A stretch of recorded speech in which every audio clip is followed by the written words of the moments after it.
diberikan kesempatan oleh Allah Subhanahu wa taala untuk sama-sama menunaikan salat subuh secara berjamaah. Dilanjutkan salah satu kewajiban kita thalabul ilmi. Adapun yang akan menjadi pembahasan kita pada subuh kali ini insyaallah akan mengambil tema tentang wakaf kontemporer dalam perspektif Islam. Karena wakaf yang kita ketahui ya biasanya hanya berkisar tentang biasanya apa Pak? Wakaf ini tanah, naam. Ya, orang dulu banyak lebar tanahnya, orang sekarang susah udah nih. Nah, ini dia jadinya ada perkembangan atau pengembangan dari wakaf itu sendiri.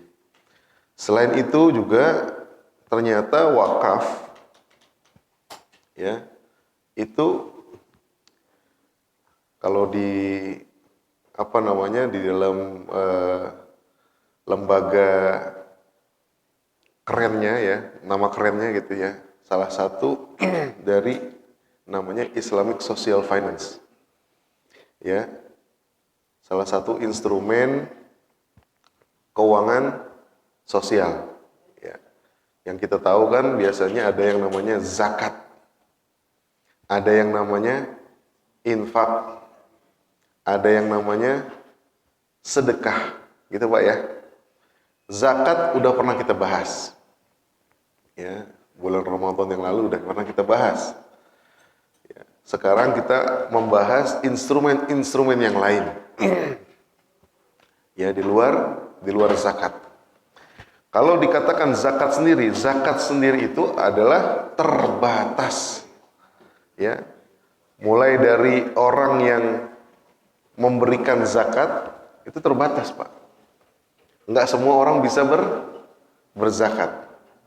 Berzakat itu ya kalau bahasa kita sebut dengan muzaki, ya. Muzaki itu ada syarat-syaratnya. Jadi nggak bisa semua orang itu berzakat. Walaupun kita pingin berzakat. Ya, itu dari sisi muzakinya. Ya. Jadi dari sisi orang yang pingin mengeluarkan zakat. Salah satu contohnya apa misalnya? Ya Pak, salah satu syarat orang mau bayar zakat apa Pak? Kira-kira apa? Nah, kata-katanya nisab. Apa itu nisab? Cukup hartanya, batasan hartanya cukup. Berapa tuh nisabnya kalau orang mau berzakat? 80 juta. 80 gram. 85 gram. Bu, berapa Bu?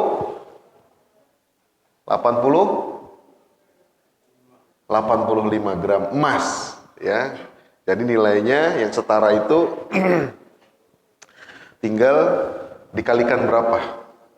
Sekarang emas berapa ya? Ada yang baru beli emas, satu jual emas? Sejuta ya. Kalau sejuta berarti sekitar, kalau 85 gram emas berapa tuh? 85 juta. Sekurang-kurangnya kalau kita punya duit 85 juta rupiah di tabungan, ya di tabungan atau kita di bawah bantal gitu ya. Nah, itu salah satu syarat yang boleh kita bisa mengeluarkan zakat. Belum cukup cuma itu doang. Ternyata selain nisab ada lagi nggak? Haul, masya Allah. Haul apa tuh haul? Cukup waktunya setahun, gitu ya. Cukup waktunya setahun. Jadi 85 juta tadi atau yang setara dengan 85 gram emas tadi itu kita taruh terpendam selama 1 tahun. Jadi kira-kira nih ya, kalau nggak dipakai-pakai 85 juta itu, kira-kira sudah berlebih belum kebutuhan kita? Sudah berlebih belum? Jadi bukan dapat 85 juta, habis itu keluar lagi. Ini lain ini. Ya, numpang numpang lewat. Ada yang numpang lewat? Dapat misalnya alhamdulillah nih jual mobil, dapat, habis itu beli lagi atau diusahain lagi, ya nggak ada dia. Ya, ini bukan 85 juta tadi bukan transaksi, bukan. Tapi saldo yang mengendap. Artinya ketika kita membayar kebutuhan-kebutuhan harian, kebutuhan mingguan, kebutuhan bulanan keluarga kita semua, udah nggak ada di otak-atik lagi yang 85 juta tadi. Berarti kira-kira ya, udah mampu belum itu? Orang yang punya 85 juta terpendam selama 1 tahun komariah. Ya, dia mau pakai buat sekolah, buat rumah sakit, nggak kepake-pakai itu dari duit yang lain. Yang itu terus aja aman. Kira-kira mampu nggak tuh? Nah, artinya dia sudah dikira mampu, sudah dihitung orang yang sudah berkemampuan. Belum cukup, cuman 2. Ada lagi nggak syarat orang yang mau zakat? Cukup nisabnya, cukup haulnya. Terus ada lagi nggak? Orang muslim. Nah, orang muslim. Orang kafir walaupun punya banyak duit, boleh nggak dia berzakat? Nggak dihitung zakatnya. Ya, sama juga ketika dia pingin berkurban, misalnya kayak kemarin, mau berkurban, ngeliatin, wah di lingkungannya ini udah pada beli sapi. Dia orang non muslim, orang kafir. Saya boleh nggak nih, ya mau berkurban? Ntar waktu berkurban bacain namanya, misalnya 1 Elizabeth, 2 misalnya siapa lagi namanya, orang Kristen semuanya. Diterima nggak berkurbannya? Ya enggak diterima. Bahkan orang muslim pun kalau misalnya mau berzakat, tapi zakatnya di luar waktu kita berzakat, enggak diterima zakatnya. Contohnya apa? Zakat fitrah. Zakat fitrah ada ketentuannya enggak? Waktunya.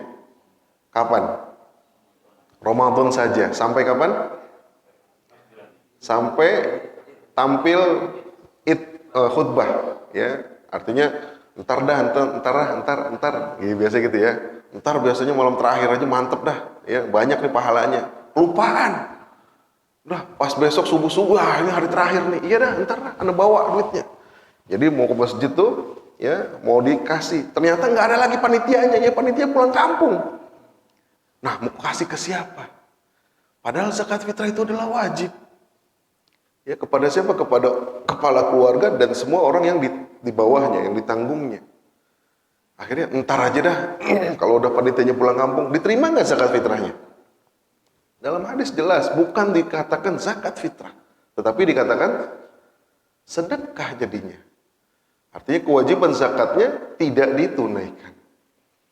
Ya, nah ini dari sisi muzakinya saja, belum lagi dari sisi ya yang sebaliknya. Kalau ada muzaki berarti ada mustahik. Mustahik itu apa? Orang yang menerima zakat. Jadi intinya adalah dari Islamic Social Finance tadi, ya, salah satu instrumennya adalah zakat. Zakat ini ternyata terbatas, Pak. Ya, ada orang ingin berzakat tapi harus memenuhi syarat-syarat ini. Udah memenuhi syarat-syarat ini, diberikannya juga kepada syarat-syarat ini yang termasuk 8 asnaf tadi, ya 8 golongan dalam surat At-Taubah. Innamas shadaqatu lil fuqara wal masakin wal amilin ila akhirih. Ada 8 golongan. Jadi nggak boleh diberikan ya selain daripada 8 golongan tersebut. Nah, bagaimana kalau ada orang yang belum mencapai ya nisabnya, haulnya, dia pingin berdonasi? Ada instrumen-instrumen yang lain, cara-cara lain. Di antaranya adalah infak, sedekah, dan wakaf. Orang dulu tanahnya lebar-lebar. Orang Betawi, orang Pedurenan semua nih ya, tanahnya lebar-lebar. Jadi kalau mau wakaf mudah aja dulu. Dulu ya kebanyakan tanah lebar. Jadi kalau mau wakafin, mana wakafin buat bikin masjid, buat bikin lembaga pendidikan. Orang dulu mungkin 10, 20 tahun, 30 tahun yang lalu masih ada yang begitu. Sekarang tanah udah ya boleh dikatakan nggak lebar-lebar lagi. Kalaupun lebar bukan orang sini yang punya. Ya, Banyak orang yang lain yang punya. Siapa nih orangnya? No, Jakarta no. Misalnya ada yang jual-jual, tanya orang mana itu? Bukan orang sini kadang-kadang. Udah dibeli duluan. Walaupun masih banyak juga kalau kita ke belakang misalnya. Nah, bagaimana ya caranya orang itu sekarang? Ya tadi saya katakan wakaf itu identik dengan wakaf tanah. Ya, ternyata ada pengembangan dari harta wakaf. Ya, kalau kita ingin bikin masjid, misalnya di sini udah penuh, misalnya di sebelah sana belum ada masjid, kita ingin, bagaimana caranya tuh? Ingin bikin masjid atau lembaga pendidikan, misalnya TK, SD, misalnya, ya, tidak terbatas hanya tempat sholat, lembaga pendidikan, bisa jadi dibikin rumah sakit. Bahkan di zaman Umar bin Khattab dibikin perkebunan, yang perkebunan itu hasilnya diwakafin. Kalau kita jalan-jalan ke Mesir misalnya, lembaga pendidikan di sana Al-Azhar Kairo. Siapa yang tahu Al-Azhar Kairo? Ya. Di Mesir, ya. Umurnya berapa tahun tuh Al-Azhar? Umurnya berapa tahun? Ya. Umurnya lebih dari 1000 tahun. Artinya ketika ada Al-Azhar Kairo, Al-Azhar, ya. Terus negara Mesir berdiri, tuaan universitasnya daripada negaranya. Ya, negaranya baru republik di tahun berapa paling, ya.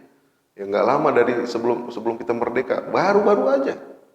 Kemudian setelah itu ya diikuti dengan negara-negara lain, misalnya Malaysia, Singapura, ya, yang di situ ada lembaga pendidikan yang operasionalnya sumbernya dari dana wakaf. Makanya jangan heran kalau misalnya ada Grand Sheikh Al-Azhar. Nah ini ya, biasanya rektornya atau pembinanya itu misalnya keluar negeri, itu sambutannya lebih dahsyat daripada Jenderal Al-Sisi. Ya, sambutannya lebih besar daripada presidennya sendiri. Kenapa? Karena memang pengaruhnya lebih besar. Pengaruhnya luar biasa. Dan itu bersumber dari dana zakat, dana wakaf. Mungkin di sini ya di Indonesia sudah banyak. Di antaranya misalnya Gontor ya. Ada lagi yang di Indramayu kalau kita mau masuk itu harus berwakaf apa? Sapi. Ada nggak? Ada ya? Nah, ini kan salah satu bentuk pengembangan dari wakaf itu sendiri. Ya, jadi yang akan kita bahas pada hari ini adalah wakaf kontemporer. Ya, wakaf kontemporer berarti wakaf yang ada pada saat ini. Banyak sekali contohnya. Ya, wakaf kontemporer misalnya disebut dengan wakaf uang. Pernah dengar ya? Pernah dengar nggak wakaf uang? Wakaf bentuknya uang. Atau ada wakaf melalui uang. Nah, coba dilihat. Ada wakaf uang atau wakaf melalui uang. Kemudian wakaf misalnya rumah sakit, wakaf ruko, ya, wakaf apapun bisa diwakafkan. Yang penting apa? Yang penting ini diperuntukkan untuk Allah Subhanahu wa taala. Makanya akan kita bahas dari pengertian yang pertama. Ya, wakaf itu secara bahasa disebut dengan waqafa yang berarti menahan, mencegah. Jadi kalau dari kata-katanya aja sudah waqafa, menahan, mencegah.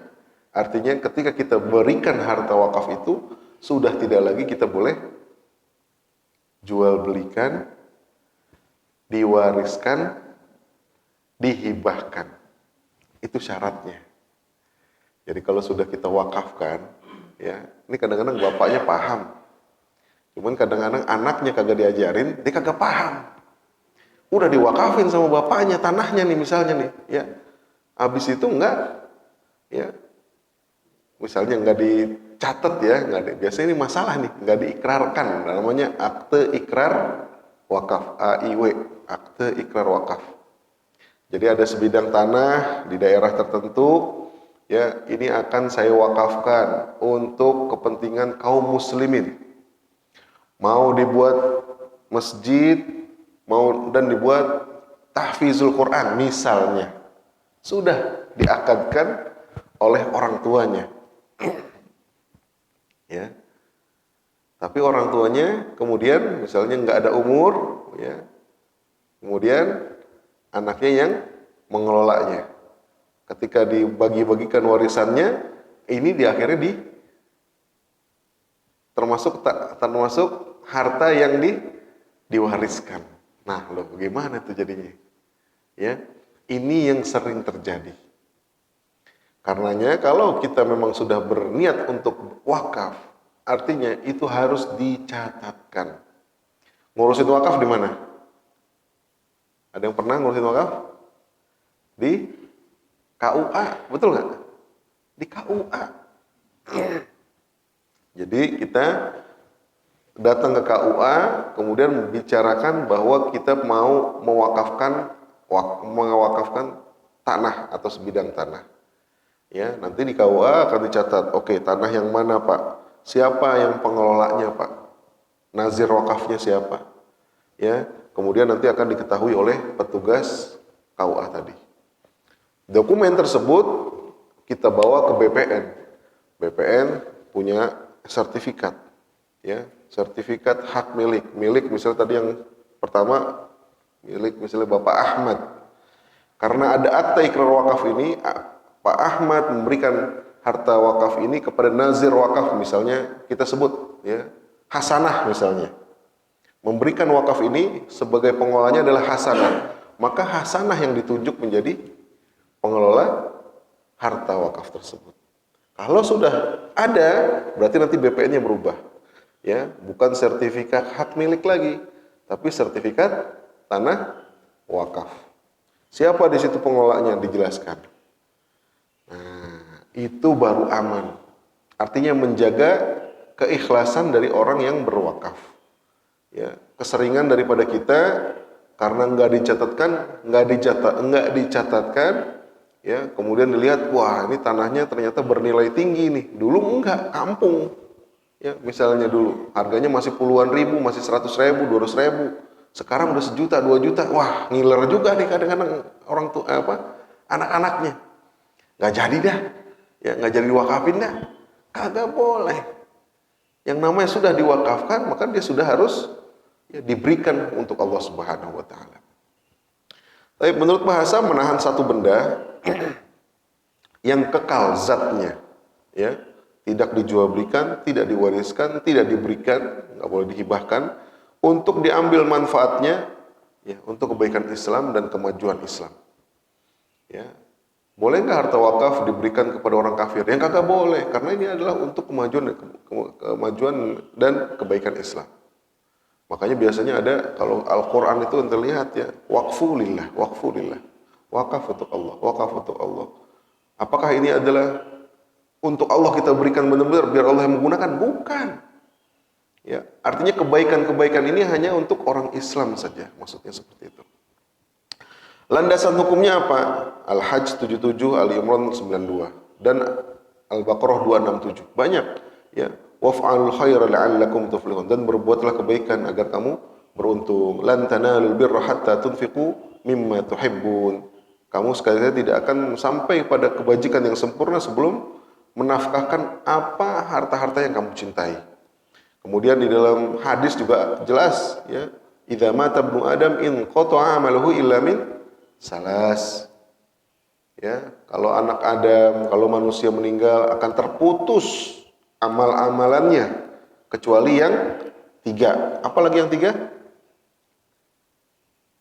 Apa yang 3? Di sini ada sedekah jariyah, masya Allah. Wakaf masuklah sedekah jariyah. Sedekah jariyah, ya. Ilmun yuntafa'u bih, ilmu yang bermanfaat. Awwaladun salih yad'ulah, anak solih yang mendoakan, ya, orang tuanya. Anak solih di sini bisa benar-benar anaknya atau anak-anak yang, ya, pernah dididiknya. Masya Allah, makanya enak banget nih guru TK, enak banget ini. Ya, kalau udah ngajarin Al-Fatihah kepada seseorang, kemudian Al-Fatihah itu dibawa seumur hidup, dia baca setiap hari. Wah, luar biasa pahala guru TK tersebut.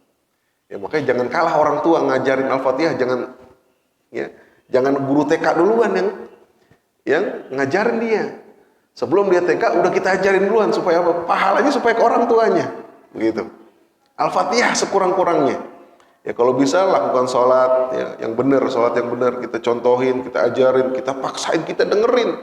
Kadang-kadang anak belum bisa ngapal. Betul ya? Tapi karena dia sering mendengar, dia jadi hafal. Perasaan dia belum bisa baca, tapi udah hafal aja, ya karena dengar. Ya. Nah itu dia. Jadi sedekah jariyah. Sedekah jariyah ini termasuk wakaf. Ya, ketika orang meninggal, ya, tapi ada amalan-amalan yang termasuk misalnya dia adalah yang mewakafkan tanah, ya, di satu daerah untuk digunakan kepentingan kaum muslimin. Apakah itu kepentingan sholat, orang belajar, orang mengajar, maka selama digunakan ya tempat itu, selama itu pula dia akan mendapatkan apa? Pahalanya. Idza mata ibnu in qata amalahu insan. Jadi dia akan terus mendapatkan ya pahalanya. Terus terputuslah pahala perbuatannya, enggak ada terputusnya ketika dia ya melakukan 3 hal ini. Masya Allah. Ya, kita udah terbujur kaku nih di dalam nih. Udah nggak ada yang nolongin lagi. Ya. Tapi yang nolongin, yang apa namanya, yang dempetin ketika itu adalah amal jariah kita. Nah, itu dia. Salah satunya sedekah jariyah. Kalau dibatasi sedekah jariyah hanya misalnya zakat, maka kesusahan orang-orang yang ingin berdonasi tetapi belum memenuhi tadi syarat berzakat. Di antaranya adalah wakaf. Wakaf tidak mesti dengan tanah yang lebar, ya, bisa dengan zakat uang, wakaf uang, ya. Misalnya DKI mengumumkan kita akan melebarkan. Ini jadi lebarin nih, udah dilebarin. Udah dilebarin belum? Sono, udah dilebarin ya, dilebarin. Ke sono nggak bisa lagi udah, bisa tanah orang ya. Oke, dilebarin, ya, tanahnya dilebarin dan akan ditinggiin misalnya. Ya, nah itu kan artinya apa? Perlu dana nggak? Perlu dana nggak? Perlu dana. Bikin aja misalnya kupon. Apakah itu bentuknya wakaf uang? Ya, yang 10.000, yang 50.000, yang 100.000, yang 500.000, yang berapa terserah. Ya, dibagikan kepada jamaah untuk disebarkan. Misalnya yang model-model tradisional begitu modelnya. Ada yang pernah Ana sampaikan juga, ya. Ada yang namanya patungan secara digital. Udah pernah ya? Islamic crowdfunding, bikin kampanye, bikin di WhatsApp, ya, dikit broadcast, ada foto-foto. Di situ ada nomor rekening, ya. Nomor rekening bisa transfer, bisa pakai GoPay, bisa, wah elah enak bener udah itu, tinggal pencet. Atau misalnya di sini ada QRS nggak? Di depan ada, tinggal tet, oh, udah QRS. Kalau bayar aja udah, kalau kita bayar ya, bayar di toko-tokonya udah pakai gituan. Di masjid juga amalan mesti begitu tuh. Kotak amal jangan begitu goyang-goyang lagi, kalau kan tet gitu juga bisa tuh, taruh di depan-depan. Karena semua orang sekarang udah punya gadget, ya, udah punya handphone, udah punya aplikasi di dalamnya biasanya. Nggak mungkin handphonenya gede begini nggak ada aplikasi, nggak mungkin.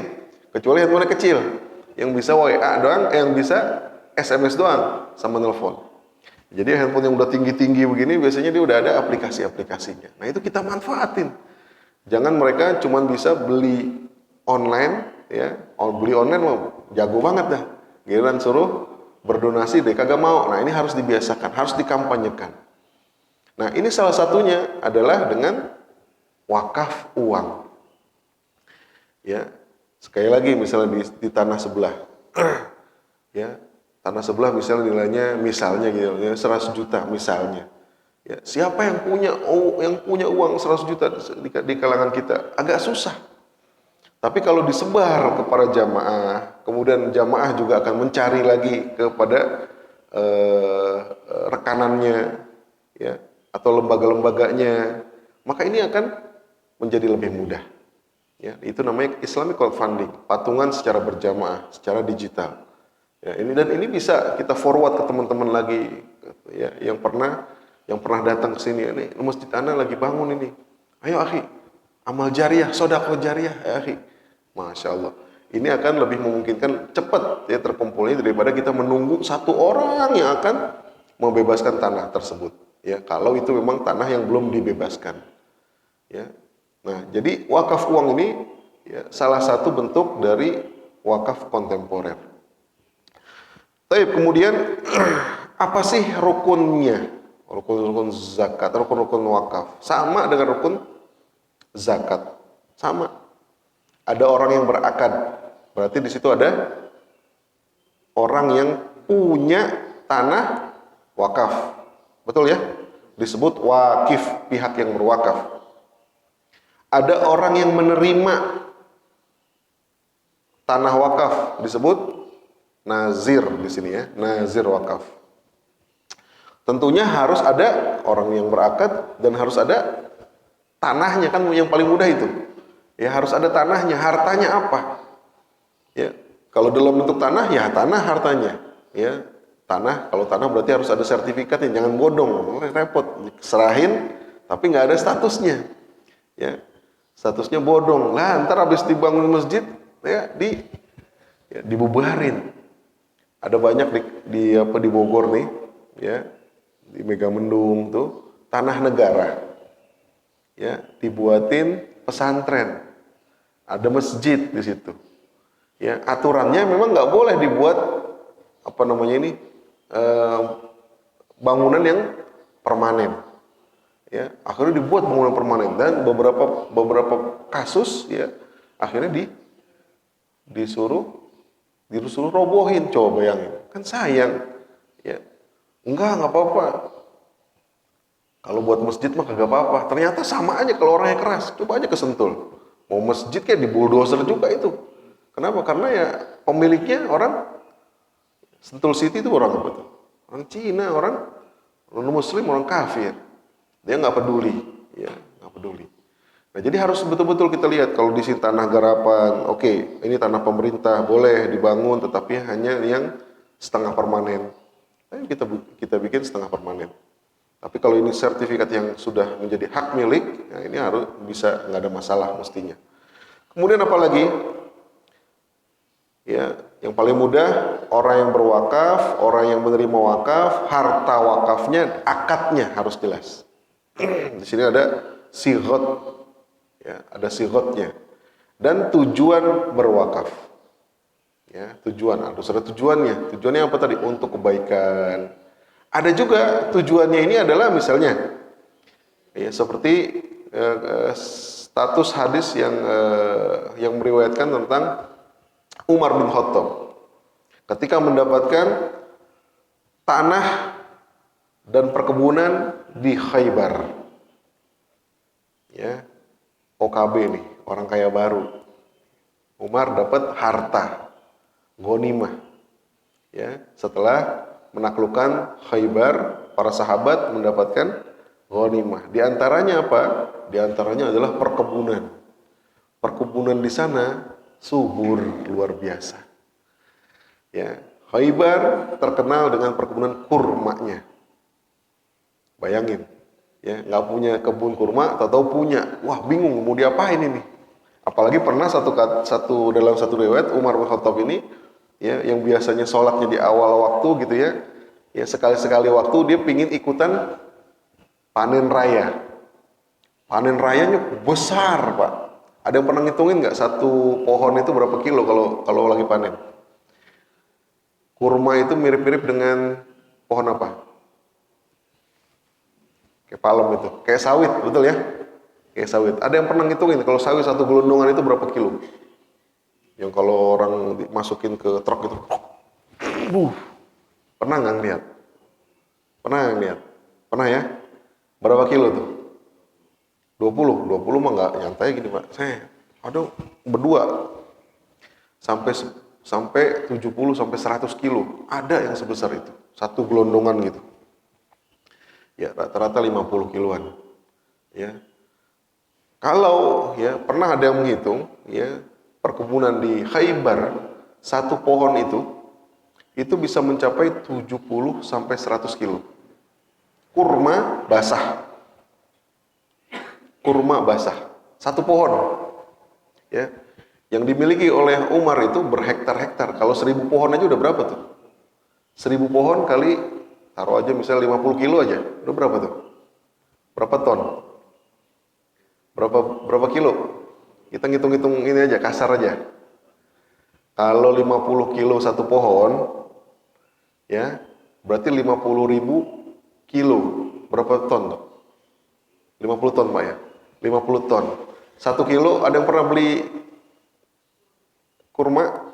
1 kilo berapa? Atau ada yang jualan kurma di sini? Nah, kalau bulan puasa agak mahalan dikit, 200 gram aja udah mahal tuh. Ya, yang ada tangkainya udah 100 ribuan, 200 gram tuh. Yang 1 kilo udah berapa? 1 kilo, ya jangan pakai yang tangkai dah, yang biasa, yang umum, curah. Berapa duit? 60.000. 1 kilo. Bukan setengah kilo tuh. Oke, 60.000 kali 50 ton. Kira-kira berapa duit? Banyak ya? Miliar lah pasti. Puluhan miliar sekali panen. Dan itu bukan sekali 2 kali. Terus Pak, pohonnya satu tapi panennya berkali-kali. Gimana nggak ngiler orang? Ya kan? Makanya satu waktu Umar bin Khattab pernah terlambat sholat akibat tadi. Ya, ikut panen raya. Lah, Umar tumben-tumbenan kagak ada nih. Kemana dia nih? Umar terlambat. Mana Umar? Lagi panen di sono. Ya, bahasa kitanya kira-kira begitu. Ya, kalau begitu mah harta bisa menyebabkan ya, innama amwalukum wa auladukum fitnah. Inilah yang terjadi. Makanya, ya Rasulullah tunjukin aku jalan ya Rasulullah. Ini mau diapain nih ya Rasulullah? Ya, supaya kita nggak jadi ya muyulnya itu nggak ke situ. Ya, tetap ini adalah untuk ibadah. Sedekahin, wakafin buahnya. Makanya nanti ada yang disebut dengan wakaf istithmar. Ya, sedekahin hasil panennya. Tapi pokoknya, tanahnya dan pohonnya tetap hanya milik Umar bin Khattab. Ini yang menjadi banyak pertimbangan dari para majelis ugama di negara-negara serumpun, misalnya kalau kita MUI, Majelis Ulama Indonesia. Kalau di Singapura, Majelis Ugama Islam Singapura, MUIS namanya. Kalau di Malaysia namanya MAIN, Majelis Agama Islam Negeri, MAIN. Kalau di Brunei Darussalam, Majelis Ugama Darussalam, Brunei Darussalam, MUIB. Ya, semuanya berpendapat memperbolehkan wakaf dari hasil usaha. Akibat atau asarnya adalah dari hadis Rasulullah SAW yang berkaitan dengan wakafnya Umar bin Khattab. Jadi gini contohnya, mudahnya nih. Kita punya kontrakan. Salah satu contohnya nih, sebelum contoh-contoh negara-negara yang Anda sebutkan tadi. Kita punya kontrakan nih, misalnya ada 5 pintu, misalnya. Ada 5 pintu. Ya. Ana jamaah hasanah. Anda pingin hasanah ini mendapatkan pendapatan yang permanen. Anda nggak mau ngurusin lagi tentang hasil usaha dari kontrakan tersebut. Kalau kita bilang hasil usahanya itu kontrakan itu biasanya biaya sewa ya. Biaya sewa. Jadi 5 kontrakan di situ yang Anda punya itu akan Anda berikan kepada nazir wakaf. Di sini ada nazir wakaf nggak? Kalau lembaga amil zakat ada di sini? Ada nggak? Anggap aja DKM lah ya. Kita tunjuk DKM-nya itu sebagai nazir wakaf, sebagai pengelola wakaf. Saya akan berikan biaya sewa 5 pintu ini sebulan, 2 bulan sampai saya meninggal. Akadnya ingat tuh, sampai meninggal akan saya berikan kepada DKM untuk dikelola. Ya, untuk dikelola, apakah nanti dikelola untuk kebaikan kaum muslimin, untuk operasional, itu terserah, terpulang. Yang penting nanti dilaporkan oleh nazir wakaf. Nah, ini diperbolehkan. Jadi bukan hanya uang tunai, hasil usaha pun boleh. Ya, hasil usaha pun boleh. Ada lagi kalau di negara Malaysia atau Singapura, Malaysia dulu. Malaysia dia memperbolehkan dana wakaf itu dibikin hotel. Dibikin hotel, hotelnya harus yang dekat dengan tempat-tempat pelancongan atau dekat dengan bandara. Makanya kalau ada hotel-hotel dekat bandara, coba lihat statusnya apa. Ya, kalau di situ ada tabung haji, ya bahasa Islamnya, bukan contohnya misalnya Marriott, apalagi itu ya, hotel-hotel yang ya barat-barat, biasanya dia milik umat Islam. Dan itu biasanya adalah dari dana wakaf. Jadi mereka buat hotel. Hasil daripada hotel itu akan diberikan kepada kaum muslim dalam bentuk masjid, ya, dalam bentuk operasional masjid, dalam bentuk biaya pendidikan anak-anak. Nah, itu dia. Selain dari dana zakat. Nah, jadi untuk ya kemajuan kaum muslimin, apa yang bisa ya caranya apa saja yang bisa kira-kira diusahakan, maka itu diperbolehkan. Contohnya tadi hotel. Ada lagi contohnya misalnya ya kalau di Malaysia, kalau di Singapura ya pernah kan tadi kan nggak boleh dipindahkan, nggak boleh dijual belikan, nggak boleh diwariskan. Ini diwarisin, ini dipindahin, dijual belikan. Tetapi dijual belikannya, lihat ya, dari tanah yang ada dipindahkan, dijual, kemudian dibelikan tanah yang baru. Syaratnya ada dua. Ya, yang pertama adalah itu karena darurat, yang kedua adalah karena ada maslahat di situ. Ada yang pernah ke Orchard Road, di situ ada Mount Elizabeth, ada hospital besar di situ. Elizabeth, besar banget. Dan di seberang kiri kanannya itu semua adalah tempat kantor, ada di situ juga mall besar-besar. Dulu ada tanah ya ada masjidnya di situ. Cuman karena nggak cocok lagi, ya selain masjid di situ juga ada lembaga pendidikannya, TPA-nya anak-anak, karena di situ ada lingkungan yang besar. Ya kalau kita bilang mungkin sekarang di Sudirman ya, SCBD misalnya, udah nggak cocok lagi dah. Ya ini dijadikan lembaga pendidikan di situ. Sehingga dengan tanah yang kecil, tetapi kalau dijual ini, ya bisa membuli tanah yang besar di sebelahnya atau di pinggir-pinggiran Singapura. Sekali lagi Singapura negara kecil, dari ujung ke ujung juga 2 jam setengah aja itu. Ya. Kalau kita 2 jam setengah dari sini paling sampai mana? Cirebon ya? Nggak nyampe ya? Nggak nyampe. Ya.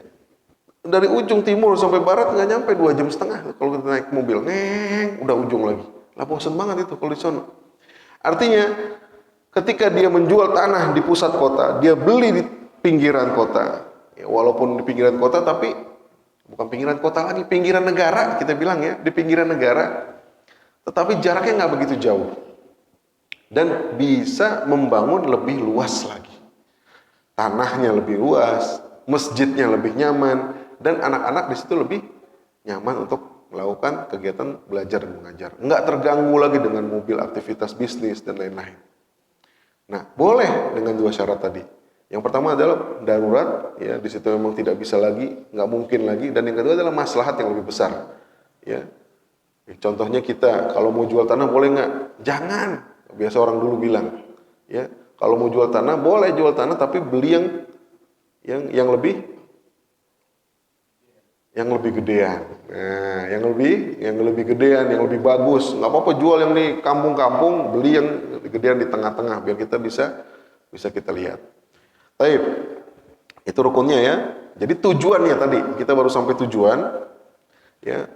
Kalau Umar bin Khattab tujuannya adalah memberikan tanah wakaf ini, ya, tujuannya istithmar tadi, ya, memberikan hasil usahanya. Jadi ada tujuannya, disebutin tujuannya ada, ya. Tujuannya adalah untuk objeknya kepada kaum muslimin, ya. Waktunya disebut, makanya nanti akan kita bahas jenis-jenisnya, ya. Ya di sini misalnya jenis-jenisnya, ya. Pertama peruntukannya, ya. Tanah wakaf diperuntukkan tadi untuk nazir. Nazirnya ini bisa dari keluarga penerimanya atau dari orang lain. Ya, kalau di sini disebut dengan ahli atau zurri alal aulad, ini disebut keluarga. Boleh nggak Ustaz? Ya, boleh, kenapa nggak boleh? Banyak pondok pesantren, ya, mau di sini, mau di kampung, ya, yang mereka kiainya itu adalah bapaknya sendiri, betul nggak? Ya kan? Kemudian ya mungkin bukan bapaknya, engkongnya dah kita bilang, atau buyutnya, ya, yang terkenalnya mbah siapa gitu, dia mempunyai tanah besar, kemudian diwakafkan. Kemudian ya dalam dalam perjalanannya wakafnya itu semakin lebar karena pengembangan tadi. Karena anaknya misalnya dia bisa mengolah dengan baik. Ya, ada juga yang nggak bisa mengolah dengan baik. Yang tadinya tanah wakaf, ya nggak bisa dikelola dengan baik, sehingga nggak jalan. Ada nggak kayak gitu? Atau bukan nggak jalan lah, diperebutkan, ada nggak? Banyak. Ya, harusnya udah diwakafin dari orang tuanya, tetapi karena yang satu dikasih dapat jatah, ya misalnya dapat di SMA-nya, yang satu SMP-nya, yang satu SD-nya, yang satu nggak dapat apa-apaan nih, dipermasalahin. Nah, ini nggak kebersamaannya kurang. Ya, ini dari sisi peruntukan untuk keluarga. Tetap disebut nazir wakaf. Jadi di dalam aktenya disebut nazir. Nazirnya adalah ahli zurri. Kemudian yang kedua adalah khairi, kepentingan umum. Artinya siapa? Nazir wakafnya dari pihak profesional. Ya, banyak juga yang seperti ini. Ya, saya nggak bisa mengelola Pak. Ya, saya punya tanah. Ya, alhamdulillah. Ya, dari hasil usaha, pensiun segala macam, saya pengen sekarang beribadah aja dah. Ya, masukin saya Pak sebagai komisaris, sebagai pembina saja. Ada nggak yang begitu pesannya? Ya, supaya tetap saya bisa mengontrol, tetapi pengelolaan sepenuhnya saya serahkan kepada manajemen Bapak. Nah, misalnya. Baik, silahkan dinotariskan. Kemudian yang kedua, jenis harta. Nah, ini tadi ya, jenis harta yang kita tahu tanah wakaf itu adalah dalam bentuk tanah yang kita tahu. Tetapi ternyata ya, sejak zaman Rasulullah saja bukan hanya dalam bentuk harta. Ada yang disebut dalam bentuk tadi buahnya. Betul nggak? Pernah dengar kisah Utsman mewakafkan apa? Sumur. Berarti yang diwakafin apanya? Airnya. Sampai sekarang tuh. Betul nggak? Airnya kita bisa minum. Ya, kita bisa ambil airnya. Wakaf sumur luar biasa. Kemudian ada ya itu yang tidak bergerak. Ada yang bergerak ya selain uang. Pertama, wakaf yang tidak bergerak, tanah, bangunan, sumur, termasuk tadi kebun. Kemudian yang kedua yang bergerak. Yang bergerak selain uang apa? Apa kira-kira? Yang bergerak selain uang apa? Alat-alat ya. Misalnya apa misalnya? Ambulan. Nah, wah, tahu nih. Apalagi? Apa dia? Alat-alat apapun. Mesin, sapu misalnya, kecil-kecil itu semua wakaf. Ketika kita berikan, contohnya ini wakaf bukan ini? Ini AC, ini wakaf semuanya. Karpet, ya, yang terpisah daripada masjid ya, dia bisa dicopot. Ini adalah wakaf. Alat yang digunakan untuk kepentingan kaum muslimin dalam melakukan ibadah. Wakaf itu namanya. Ya. Dan ini ya, jadi kalau misalnya ada yang, Ustaz, saya kalau mau bangun masjid kayaknya agak berat ini Ustaz, tapi saya punya AC Ustaz 10 unit, boleh nggak Ustaz? Boleh, ini namanya nih. Ya. Ini namanya. Ya, jenis harta yang bergerak selain uang, ya disebut alat-alat. Terus yang ketiga adalah ya uang, ya uang. Walaupun kadang-kadang ulama juga menyebutkan uang ini adalah termasuk yang alat yang termasuk jenis harta yang bergerak. Tapi ini kita pisahkan uang ya, karena dia bukan alat. Ya, uang ini ya bisa juga diberikan kepada nazir wakaf. Ya, contohnya seperti tadi, ya contohnya seperti tadi kita ingin mengembangkan ya masjid ini ke atas. Ya, bagaimana caranya? Wah, susah nih kalau misalnya menunggu 1 orang 2 orang. Udah, kita buat patungan secara digital. Kasih nomor rekening di situ. Ya, dengan berbagai macam metode pembayaran. Silahkan. Nah, ini dalam bentuk uang. Yang ketiga, ternyata ada waktunya. Yang kita kenal, wakaf itu adalah selamanya. Sebagaimana tadi yang di awal, mencegah, menahan, betul ya? Waqafa itu kan menahan, bahasa Arabnya. Jadi awalnya itu memang dia adalah mu'abbad yang kita sebut tuh. Wakaf itu adalah mu'abbad. Dia tidak bergerak, tidak boleh ditukar, diwarisin, dihibahin. Dia adalah khusus untuk kaum muslimin selama-lamanya. Ternyata enggak juga. Contohnya tadi, kalau Utsman bin Affan iya, sumurnya mu'abbad. Umar bin Khattab gimana? Ya, Umar bin Khattab. Apakah misalnya ya perkebunannya sekarang masih ada? Masih ada? Masih ada perkebunannya. Kalau masih ada terus. Tapi kalau misalnya sekarang perkebunannya itu dipotongin, ya, misalnya tadi contohnya yang Anda contohkan misalnya tadi ada 5 kontrakan. Ketika akad kepada nazir selama saya masih hidup, berarti dia mu'abbad atau mu'akkad? Sementara atau selamanya? Sementara.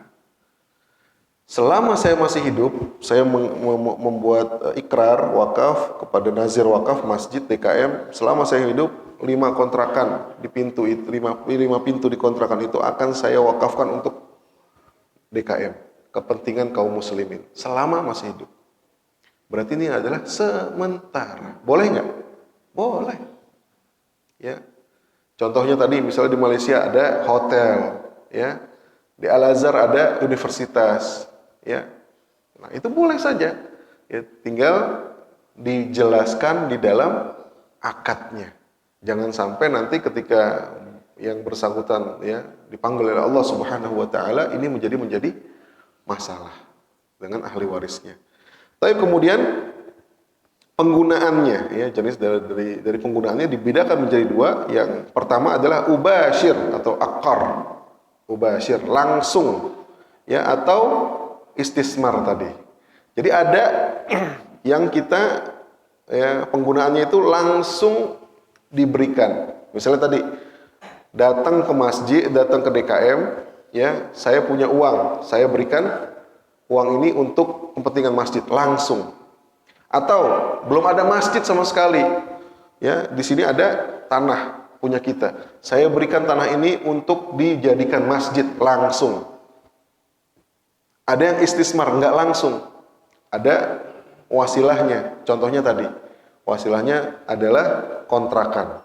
Jadi selama kontrakan itu ada hasilnya, maka dia akan diberikan kepada nazir wakafnya. Selama perkebunan kurma tersebut ya menghasilkan, maka hasil panennya akan diberikan kepada kaum muslimin. Bisa dipahami ya? Baik, ya mungkin kita cukupkan sampai jenis-jenisnya dulu. Ya ini karena ada ini 7 slide ya dari 37, agak banyak. Ya, jadi kita cukupkan dengan pertanyaannya kalau ada. Tafadhol. Waalaikumsalam warahmatullahi wabarakatuh.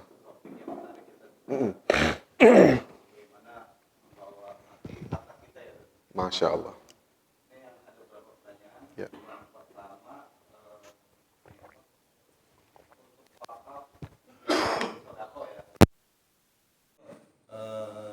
Benefitnya seperti apa gitu? Saya mau wakaf aja gitu atau saya sedekah saja. Terus yang kedua, kan sekarang banyak kita ya aset-aset digital ya. Misalnya iseng nih bikin YouTube, atau dimonetis dan itu nilainya banyak gitu kan. Terus kayak kemarin ada fenomena Gozali gitu kan, iseng-iseng foto terus bisa ngasihin uang gitu. Apakah ini bisa diwakafkan juga gitu? Terus yang ketiga, belakangan ini juga ada lembaga, kita sempat hebohan kemarin ya, ada lembaga penyalur zakat infak yang menjadi sorotan media.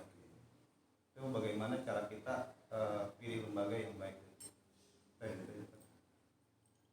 Ini saya semuanya sudah ada jawaban sih.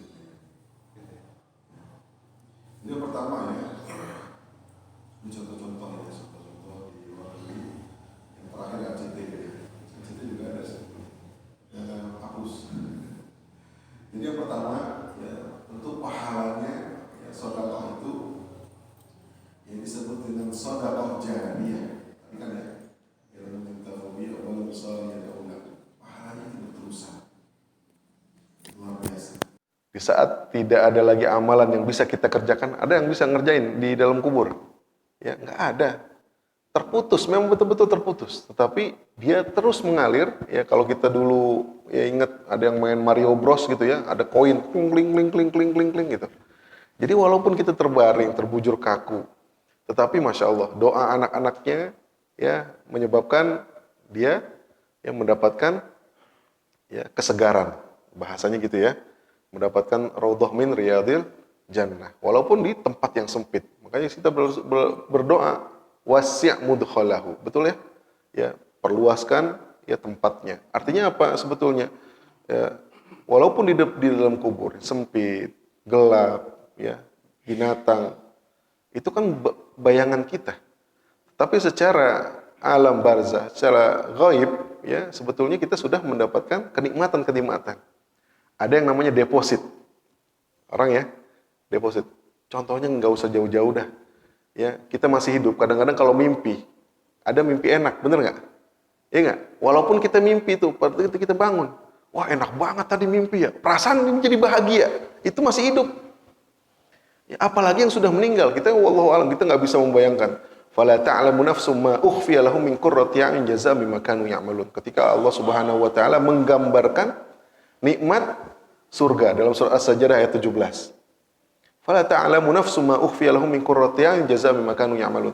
Enggak pernah kita bisa membayangkan kenikmatan di surga itu. Artinya kalau sekarang kita bisa bayangin nih, surga kita mau apa aja ada. Berarti yang lebih daripada itu. Kita pengen metik ini ada, kita mau makan ini ada, kita mau misalnya apalagi itu ada semua. Nah itu masih bisa kita bayangin. Berarti kenikmatan surga lebih daripada itu. Apa yang kita dengar, maka kenikmatan itu lebih daripada itu. Bayangin, kita dengar, kita pikirin lebih daripada itu. Masya Allah. Ini nikmatnya surga. Yang pertama. Yang kedua tadi, saat bagaimana ya dengan hasil karya ya, yang misalnya sekarang sudah membooming seperti bikin konten. Orangnya udah mati, tapi masih dilihat orang. Betul nggak? Termasuk dia wakaf. Kalau dia bermanfaat untuk kaum muslimin. Yang penting ada wakafnya, kita ikrarkan. Contohnya, dulu kitab, ya, coba dilihat ada kitab-kitab misalnya, ya, yang sudah yang sudah dicetak di Indonesia, ya, kitab-kitab terjemahan dari Timur Tengah, ya. Kalau kita lihat buku aslinya, contohnya Yusuf Qaradawi saja, ya, orangnya masih hidup. Ya, ketika dia membuat buku, ya, di situ dikatakan sama dia, ya, ini adalah wakaf. Jadi ilmunya itu diwakafkan. Tetapi ketika sampai di Indonesia, karena ada yang menerjemahkan, ada yang menerbitkan, ya, maka di situ tidak boleh untuk menggandakan. Sebetulnya ilmunya boleh disebarkan, tetapi yang nggak boleh adalah menjual, belikan buku tersebut. Wah, ini udah ada bukunya nih di sini. Ya, kita copy, kita jualin ke mahasiswa, kita jualin dengan desain layout yang sama. Nah, ini artinya sudah menyalahi, ya, undang-undang percetakannya. Tetapi ilmunya boleh nggak? Boleh, karena sudah diwakafkan oleh siapa? Oleh penulisnya, oleh autornya, mu'alifnya.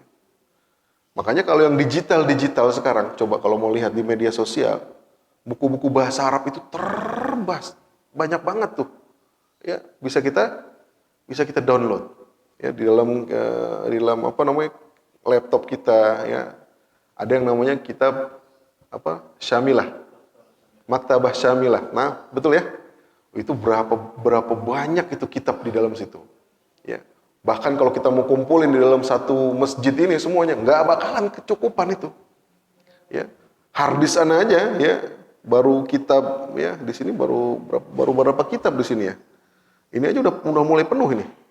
Ya, baru kitab tafsir, terjemah ya. Ada kitab Al-Mustadrak, Asbabun Nuzul, Musnad Imam Ahmad, Sahih Bukhari, Ulumul Hadis. Ini aja udah banyak bener ini. Tuh. Ini satu jilid udah berapa halaman? Ya 1000 halaman nih. Ya, ini satu jilid sudah 1000 halaman. Artinya apa?